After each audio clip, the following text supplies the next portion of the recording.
Bonjour mon père, est-ce que vous pouvez vous présenter? Bonjour, Père Louison, Émeric.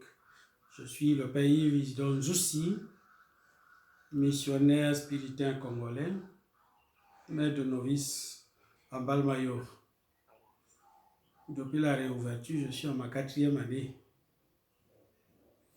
et je continue à accueillir les novices pour les former à la vie spirituelle. Merci beaucoup Père Yves Isidore aussi pour cette présentation. En tant que maître de novice, est-ce que vous pouvez nous parler un peu de votre parcours spirituel? Je suis spirituel depuis 1986 dans cette même maison. Mon père maître était le père René Charrier. Nous étions sept. Nous venons d'enterrer notre cher frère, le père Benoît Langlais. Et nous sommes restés, après le père Jean-Claude Angounou, nous sommes restés dans cinq de notre promotion. Nous vivons encore et nous sommes sur le terrain de la mission. Et vous pouvez nous parler de votre itinéraire de formation depuis le postulat et jusqu'à l'ordination sacerdotale, et puis si vous avez été dans des pays de mission. Après ma formation philosophique à Bangui, je me suis retrouvé ici au noviciat 85-86. Le 8 juillet, 8 septembre, nous avons fait profession ensemble et nous nous sommes retrouvés à Brazzaville pour la théologie. Après la théologie, en 90, après mes vœux, moi je n'ai pas fait avec les autres le mois spiritain. Je suis allé en mission d'abord d'exploration de l'Algérie. Si aujourd'hui nous sommes en Algérie, j'étais l'envoyé pour aller explorer le terrain et j'ai fait mon mois spiritain en Algérie. Et de retour, j'ai fait mes vœux perpétuels le 2 février 90 et le 25 février, je faisais mon diaconat et le 8 juillet, j'ai été ordonné, 8 juillet 90, j'ai été ordonné prêtre. Et le 14 octobre 90, j'étais envoyé en mission en RDC, Congo-Kinshasa, à l'est, à paroisse Sainte-Marie de Kibombo, où j'ai fait mes premiers pas sous la houlette du père Yves Blenven et sous le supériorat du père François, spiritain belge, dans le district et fondation de la RDC. Et c'est de là-bas que le père Ferdinand, supérieur de la fondation de la fac, est venu me chercher à ma troisième année. Il dit, tu t'es pressenti depuis et il faut que tu partes. Je viens te chercher pour te préparer à être maître des novices. Voilà pourquoi, en 93, j'ai quitté Kibombo pour me retrouver en Belgique, la formation de maître novice. D'abord, formation théologique et pastorale avec comme spécialisation accompagnement des novices, accompagnement des vocations, accompagnement des personnes. Et donc, après la licence et la formation des formateurs, je me suis retrouvé en Balmayo en janvier 96 comme maître de novice. De 96 à 99, j'ai tenu cette même maison où je suis comme maître de novice. Et sous le père Pierre Chouveur, qui est venu me dire, tu repars encore en formation, il y a beaucoup de choses encore à apprendre, il faut parfaire la formation pour continuer. En 2000, je me suis retrouvé encore en Belgique pour Louvain-la-Neuve. À Louvain-la-Neuve, je me suis spécialisé en théologie morale, sociale, où j'ai obtenu un diplôme d'études approfondies qu'on appelle aujourd'hui Master 2, plus l'anthropologie culturelle et toujours dans la dynamique de la formation des formateurs. Au moment où j'amorçais la thèse de doctorat, j'étais déjà en deuxième année de thèse de doctorat, j'ai été rappelé au Congo comme supérieur régional. Revenu au Congo comme supérieur régional, j'ai exercé un mandat. Puis, bon, je me suis retrouvé comme curé de paroisse, la Sainte Vierge Marie de Wenze, où j'ai passé 6 ans. Après, sous le mandat, donc, en 2000, la fondation, la province d'Afrique centrale éclatant en plusieurs provinces, le père Alain Mayama, premier supérieur de la province, va me choisir comme son premier assistant. Et retenu comme conseiller à Rome, j'étais obligé de le succéder. Terminant ce mandat, plus j'ai pris encore un mandat comme provincial. Et dès que j'ai fini en 2016, je me suis replié par Pointe-Noire, respirer un peu, prendre un peu le recul par rapport à tout ça. Et je voulais un peu sortir du pays pour vivre un autre moment de mission. Et c'est là que les provinciaux d'Afrique centrale me sollicitaient pour réouvrir le noviciat qui était fermé. Et bien voici ici depuis 2017. Mon père, vous avez un parcours très riche où vous avez combiné l'administration, la formation et l'animation pastorale. Où vous êtes-vous senti le plus à l'aise entre être supérieur, étudiant ou formateur et curé de paroisse? Il y a 2 lieux où je me suis senti très heureux. D'abord, la vie pastorale en paroisse. C'est vraiment le contact, la relation. Et tu vois les gens grandir, des gens mûrir, des gens être heureux dans leur vie. La vie pastorale, ça j'ai beaucoup aimé. Mais je me suis senti aussi heureux dans la vie, dans la formation. Quand je vois des gens que j'ai formés qui deviennent comme moi, ça me rend heureux. Bon, il y a la tentation un peu d'être père, mais je me dis toujours, ce sont mes frères, mes confrères, ils sont devenus mes confrères. Mais je suis heureux de voir mes jeunes frères devenus responsables. Donc voilà les 2 lieux où je me suis senti heureux.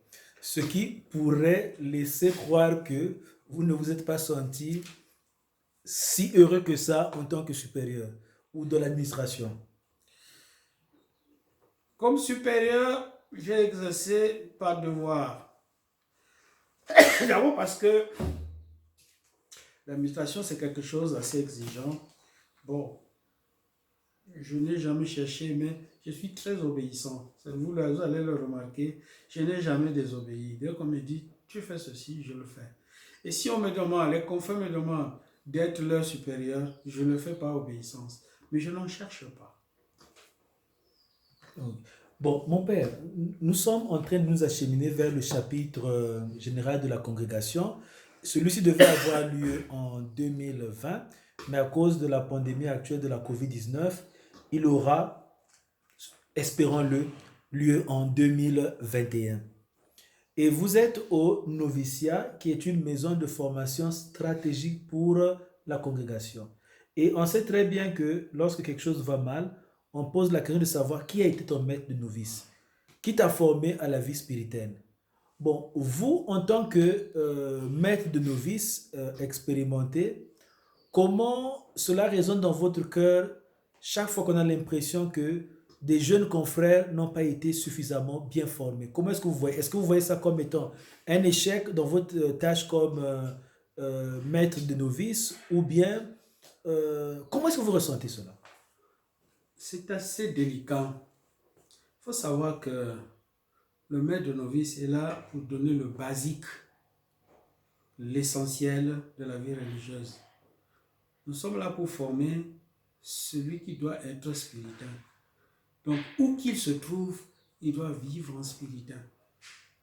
Peu importe son origine. Il est vrai, nous sommes ce que nous sommes parce que nous venons de quelque part. Nous avons des bases culturelles. Mais il y a un basique. Il y a des choses communes dont on ne peut pas ne pas assimiler ni intérioriser. Et ça, c'est très fondamental. Le reste, j'allais dire, c'est de l'accessoire. Et donc, il faut insister d'abord sur ce qui est essentiel et commun. C'est très important. Le support culturel vient à soi. C'est comme du fumier, de l'humus où doit pousser ton arbre. Et donc, moi, j'insiste beaucoup sur le fait que le spiritain d'aujourd'hui, dans le monde contemporain, doit avoir ses racines, bien sûr culturelles, mais aussi des branches qui lui permettent de faire face à la modernité. Parce qu'il s'agit d'annoncer Dieu aujourd'hui dans un contexte de modernité, de postmodernité. Donc il faut être attentif à ce qui se fait, ce qui se dit, hein? Avoir l'esprit critique, mais aussi avoir l'esprit de réceptivité. Parce que si tu ne... Avoir l'esprit critique est une chose, mais avoir l'esprit de réception aussi, ça va dire que ça c'est bon pour ma vie religieuse, pour notre vie religieuse. Et c'est important pour aujourd'hui. Hier, peut-être que ça ne se posait pas, mais aujourd'hui, ça se pose avec acuité. C'est très important qu'un religieux, qu'il soit gabonais, camerounais, centrafricain, congolais, ils se disent, je suis spiritain, prêt à vivre partout. Dans ce contexte de modernité, de postmodernité. On parle aujourd'hui d'un certain déséquilibre dans l'itinéraire formationnel des spiritains. On a l'impression que pendant trop longtemps, l'insistance a été mise sur l'aspect académique et pas assez sur l'aspect humain et spirituel. Vous, en tant que spiritain qui avez travaillé dans la formation, dans l'administration et dans la pastorale, quelle est votre propre réaction par rapport à cette affirmation? Est-ce que vous avez l'impression que les spiritains aujourd'hui ne sont pas formés suffisamment du point de vue humain et du point de vue spirituel, mais que l'insistance est plus au niveau académique? Oui, moi je pense qu'ils ont raison de le dire, parce que chaque fois que ça... Quand ça va très bien, on dit rien. Quand ça va très mal, qui a été ton père maître? Mais en réalité, les étapes de formation sont multiples. Ce n'est pas seulement le noviciat. Il y a aussi le théologat. Mais il y a aussi les premiers pas du jeune qui sort de la formation, qui sont très importants, ces premiers pas-là. Donc, il y a tout un problème de formation humaine et intégrale. Ce que j'appelle formation humaine intégrale, d'abord, le spiritain d'aujourd'hui doit être vraiment formé à tous les niveaux, même au point de vue de son affectivité. Quand je parle d'affectivité, c'est pas seulement... Il y en a qui pensent que bon, dès qu'on parle d'affectivité, c'est des questions d'ordre sexuel, machin. C'est pas ça. Le ressenti, le vécu, comment tu intègres les événements qui te marquent, comment tu intègres le milieu nouveau où tu y vas. Déjà, dès que tu as un événement triste qui te bouleverse, la tendance est de dire, je rentre chez moi, je rentre chez moi. Est-ce que le rentre chez moi te permet de vivre une expérience longue, durable et forte? Non. Ça veut dire qu'il y a quelque chose qui a manqué. Combien sommes-nous à vivre les événements difficiles et les affronter? C'est dans le ressenti, ça. Hein? C'est l'affectivité. Cette question doit faire l'objet d'une grande discussion. L'affectivité du spiritain aujourd'hui. On est un peu trop sur notre cocon. Hein? On veut rester au chaud, bien entretenu. On ne veut pas affronter ce qui est difficile. On veut vite retrouver ce qui est facile. Alors qu'au noviciat, on apprend. C'est au noviciat qu'on apprend à affronter les difficiles. Mais dès qu'on sort du noviciat, tout devient facile. Le théologat facile. Les premiers pas sur le terrain facile. Et donc le noviciat, ce n'était qu'une étape. Alors que le noviciat te préparait à affronter les événements heureux et malheureux de manière responsable. Nous, au noviciat en Balmayo, on apprend à vivre de manière responsable. Toutes les activités que nous entreprenons, il s'agit que chaque novice apprenne à être responsable. J'assume telle mission et j'en rends compte. Si ça rate, voilà comment je vais répondre. Si ça réussit, voilà comment je réponds. Et c'est cela, se préparer à la mission. Voilà moi comment je vois les choses. Mon père, vous êtes maître de novices. Et aujourd'hui, on sait très bien que il y a difficulté de trouver des confrères pour servir comme maître de novices. On dit que les spiritains sont là pour aller là où l'église trouve difficilement des ouvriers. Et maintenant, la congrégation trouve difficilement des ouvriers ou des confrères pour devenir maître de novices. Vous avez accepté de devenir maître de novice. Et c'est certainement un grand sacrifice. Bon, comment faire en sorte que qu'il y ait des remplaçants ou bien des gens pour assumer cette tâche? Quel est votre secret? Si par exemple aujourd'hui, il y a un confrère qui se forme ou bien qu'on pressent pour la tâche de maître novice, quels seraient votre ou vos conseils à ceux ou ces confrères qui se préparent à cette tâche qui n'est pas si tant facile?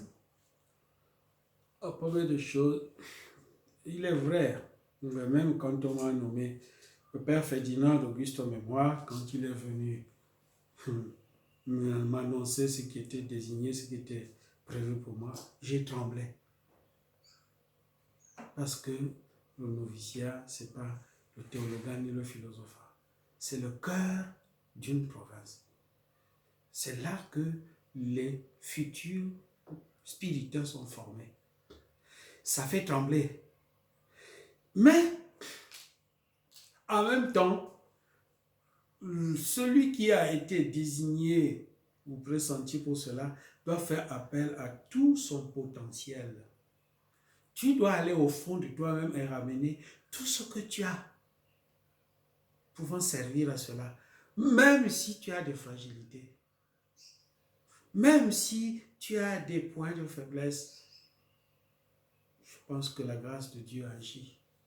La grâce sanctifiante est là pour travailler, pour t'aider à assumer une telle responsabilité. Moi, j'encourage les confrères qui acceptent. D'ailleurs, au moment où je vous parle, je suis en train, j'ai lancé la veille, dit, dans 2 ans, il faut bien quelqu'un pour me succéder. Et nous devons passer un petit moment ensemble qu'on appelle le tuilage. Pour qu'ils sentent comment la maison vit. Qu'est-ce que je fais? Il aura certainement à prendre ce qui est bien de bon, mais il aura aussi à corriger les fautes que j'aurais commises. Donc, il ne commettra pas les mêmes fautes. Il aura à apporter de lui-même, de sa spécificité, mais il aura au moins compris comment vit une maison comme le noviciat. Parce qu'il faut vivre ensemble pour comprendre, pour sentir cela. Est-ce que vous avez l'impression que la congrégation en général apporte tout le soutien qu'il faut au maître des novices ou à l'équipe des formateurs au noviciat et au noviciat que nous avons, et en particulier en Afrique? Et sinon, qu'est-ce qu'il y a lieu d'améliorer? En ce qui me concerne, je pense que tous les regards sont braqués sur moi et avec toute la bienveillance, je le sens. Je ne me suis pas senti délaissé ni abandonné. Parce que quand je lance un OSS pour ceci, pour cela, la congrégation vraiment vient à mon secours. Je suis soutenu. Et je peux vous le dire, pas seulement par Bruxelles, par les multiples besoins que nous éprouvons, mais même par la province de France. La province de France, trimestriellement, pense à moi et à nous qui sommes ici. Et aussi aux provinciaux d'Afrique centrale. Les 4 provinciaux ont un regard bienveillant sur nous. Même sur ma santé. Ici, je suis déjà un petit vieux. Hein. J'ai 62 ans. Et donc, je ne me sens pas abandonné. Au contraire, je ne sais pas si les autres ressentent la même chose, mais le noviciat, la congrégation a un regard sur le noviciat, un regard vraiment très, très pertinent et très bienveillant. Et quelquefois, je reçois des coups de fil. Ça va là-bas? Tu n'es pas trop fatigué? Est-ce que la santé, est-ce que ça va? Tu tiens encore? Pour moi, c'est des choses qui me disent qu'ils sont attentifs à moi. Ça me permet, ça me donne, c'est un plus. C'est un stimulus. Mon père, nous sommes presque arrivés à la fin de notre entretien, mais avant de conclure, est-ce que vous pouvez nous parler ou partager vos moments les plus joyeux pendant votre expérience comme maître novice? Qu'est-ce qui vous a rendu le plus heureux, le plus joyeux comme maître novice? Mais cela va aussi en corollaire avec comme autre question.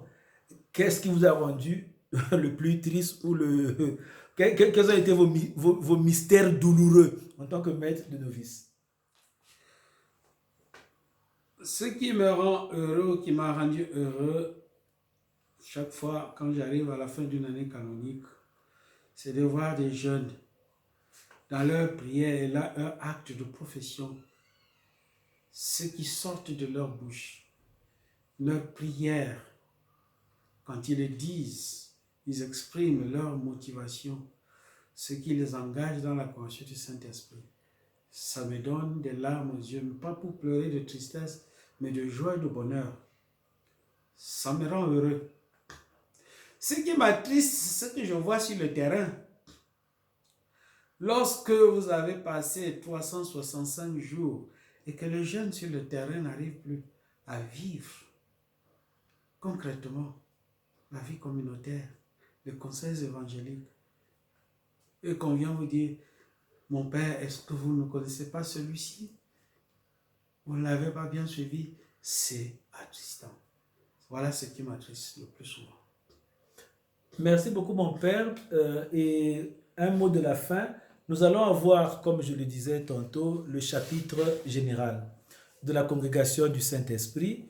Et vous, en tant que maître de novice et formateur, et en tant aussi que quelqu'un qui a travaillé dans l'administration de la pastorale, vous avez certainement quelques recommandations personnelles à faire aux capitulants pour qu'ils puissent vraiment engager dans la congrégation de la direction qui va contribuer au renouvellement de la congrégation.